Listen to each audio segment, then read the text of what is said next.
অবস্থা। একটু আগেই গণ অধিকার পরিষদের সভাপতি নুরুল হক নূরকে দেখতে ঢাকা মেডিকেল কলেজ হাসপাতালে এসেছেন আইন উপদেষ্টা ডক্টর আসিফ নজরুল। তার উপস্থিতিতে কিন্তু এখানে গণ অধিকার পরিষদের নেতাকর্মীরা কিন্তু স্লোগান ঢাকা মেডিকেল কলেজ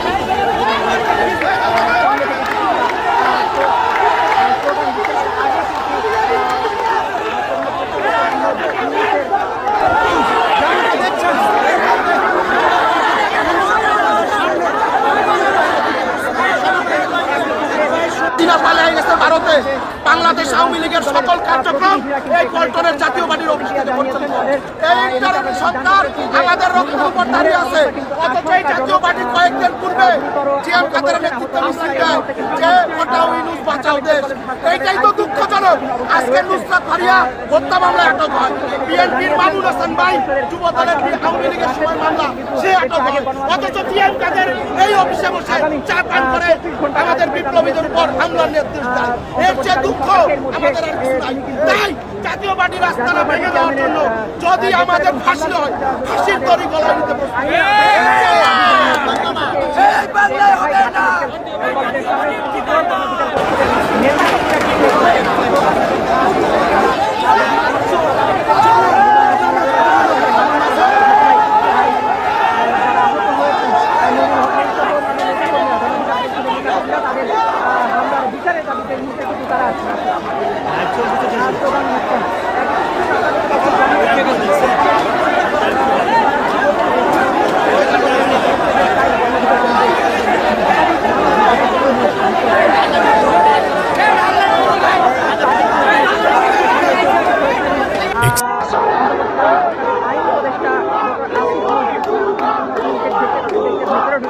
এবং তিনি আসার মাত্রই কিন্তু গণ অধিকার পরিষদের নেতাকর্মীরা ধোঁয়া স্লোগান দিতে থাকেন।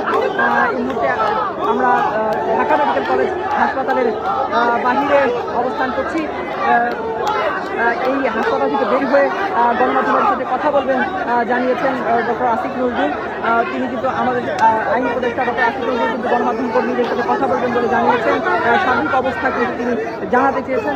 আমরা অপেক্ষা করছি তিনি বের হলে তার কাছ থেকে আমরা পরিস্থিতি সম্পর্কে জানার চেষ্টা করবো। তার আগে দর্শক এই মুহূর্তে যে চিত্রটি দেখছেন ঢাকা মেডিকেল কলেজের সামনের যে চিত্র অবশ্যই আজকে দুটো দেখাতে চাই। নেতাকর্মীরা কিন্তু বাহিরে অবস্থান করছেন।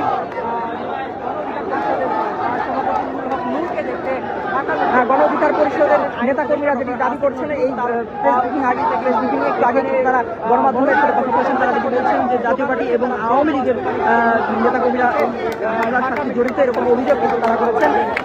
সামনে থেকে কিন্তু তারা আগে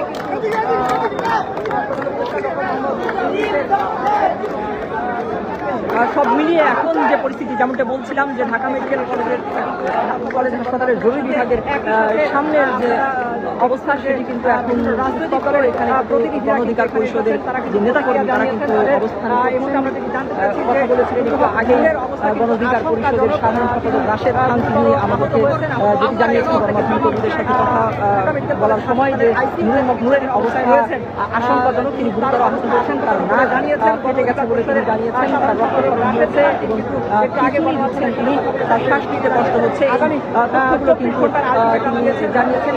একটু আগে কিন্তু অন্তর্বর্তীকালীন সরকারকে নূরকে দেখতে হাসপাতালে এসেছিলেন জামায়াত চেয়ারম্যানের এবং হামলার সাথে আমাদের বাংলাদেশের নেতাকর্মীরা আইনের আওতায় আনার দাবি জানিয়ে এখানে এসেছিলেন ঢাকা মেডিকেল কলেজের সামনে। তারা কিন্তু নেতাকর্মীরা এই হামলার সাথে যারা জড়িত তাদের বিচার দাবি করেছেন এবং দ্রুত এই হামলার তদন্ত করে দোষীদের আইনের আওতায় নিয়ে আসার দাবি জানিয়েছেন। একই সাথে নেতাকর্মীদের উপরে যে হামলার ঘটনা ঘটেছে সেই হামলায় চিহ্নিত যারা তাদেরকে চিহ্নিত করে যারা স্লোগান জড়িত তাদের চিহ্নিত করে আইনের আওতায় নিয়ে আসার দাবি জানান এবং বিচারের সুষ্ঠু বিচারের দাবি জানিয়েছেন। বলছে যে প্রায় এখানে শতাধিক মানুষ আহত হয়েছে। আমরা এটা জানি সেনাবাহিনীকে বলা হচ্ছে এখানে এসে উপস্থিত হয়েছে। কেন করা হবে সেনাবাহিনী আমাদেরকে 10 মিনিট সময় দিয়েছে, সেই সময়ের ভিতরে আমাদেরকে চলে যেতে বলছে। আমাদের নেতাকর্মীরা কিন্তু চলেও আসছে 80%। গণঅধিকার পরিষদের নেতাকর্মীরা মানে আমরা মিডিয়াতে যারা কথা বলতেছি, মিডিয়া ভাইদের জন্য আছি। ঢাকা মেডিকেল কলেজ হাসপাতালের বাহিরে অবস্থান করছি। এই হাসপাতাল থেকে বের হয়ে গণমাধ্যমের সাথে কথা বলবেন জানিয়েছেন ডক্টর আসিফ নজরুল। তিনি কিন্তু আমাদের আইন উপদেষ্টা ডক্টর আসিফ নজরুল কিন্তু গণমাধ্যম কর্মীদের সাথে কথা বলবেন বলে জানিয়েছেন। সার্বিক অবস্থা কিন্তু তিনি জানাতে চেয়েছেন।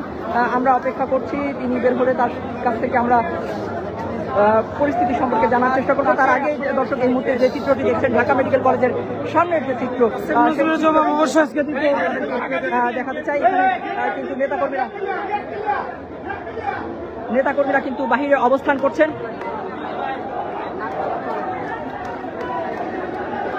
গণ অধিকার পরিষদের নেতাকর্মীরা যেটি দাবি করছেন, এই প্রেস ব্রিফিং একটু আগে কিন্তু তারা গণমাধ্যমের সাথে কথা বলেছেন। তারা যেটি বলছেন যে জাতীয় পার্টি এবং আওয়ামী লীগের নেতাকর্মীরা এই হামলার সাথে জড়িত, এরকম অভিযোগ কিন্তু তারা করেছেন।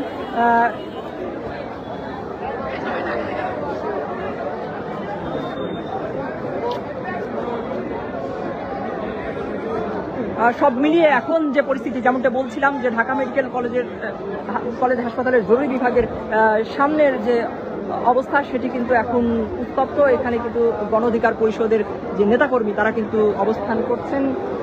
কথা বলেছিলেন একটু আগেই গণ অধিকার পরিষদের সাধারণ সম্পাদক রাশেদ খান, তিনি আমাদেরকে যেটি জানিয়েছেন গণমাধ্যম কর্মীদের সাথে কথা বলার সময় যে নুরুল হক নূরের অবস্থা আশঙ্কাজনক, তিনি গুরুতর আহত হয়েছেন, তার নাক ফেটে গেছে বলে তিনি জানিয়েছেন, তার রক্তক্ষরণ হয়েছে এবং খিঁচুনি দিচ্ছেন তিনি, তার শ্বাস নিতে কষ্ট হচ্ছে। এই তথ্যগুলো কিন্তু তিনি জানিয়েছেন। একটু আগে কিন্তু এই নুরুল হক নূরকে দেখতে হাসপাতালে এসেছিলেন জামায়াত ইসলামীর নায়েবে আমির সহ ও ইসলামী আন্দোলন বাংলাদেশের নেতাকর্মীরা। এখানে এসেছিলেন রাজনৈতিক ব্যক্তিত্ব ববি হাজ্জাজ কিন্তু এখানে এসেছিলেন।